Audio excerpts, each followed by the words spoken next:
തിരുവാതിര നക്ഷത്രം ജനിച്ചവർക്ക് ഈ ആഴ്ചയിൽ കലാകായിക മത്സരങ്ങൾക്ക് പരിശീലനം തുടങ്ങി വയ്ക്കുവാനും ആത്മവിശ്വാസത്തോടുകൂടി പരിശീലനം തുടരുവാനും ഈ സാധ്യത കാണുന്നു.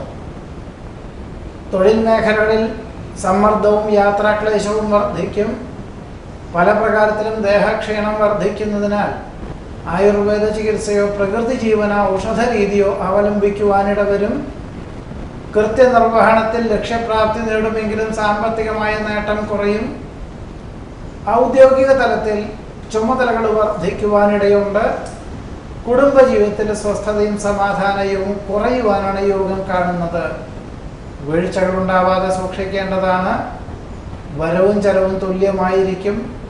ആഗ്രഹിക്കുന്ന കാര്യങ്ങൾക്ക് അകാരണ തടസ്സം അനുഭവപ്പെടുന്നത് വഴി പ്രത്യേക ഈശ്വര പ്രാർത്ഥനകളും ദേവാലയ ദർശനവും നടത്തുവാനും സാധ്യത കാണുന്നു. തിരുവാതിര നക്ഷത്രത്തിൽ ജനിച്ചവരുടെ ഈ ആഴ്ചയിലെ ഫലങ്ങളാണ് പറഞ്ഞത്. നമസ്കാരം.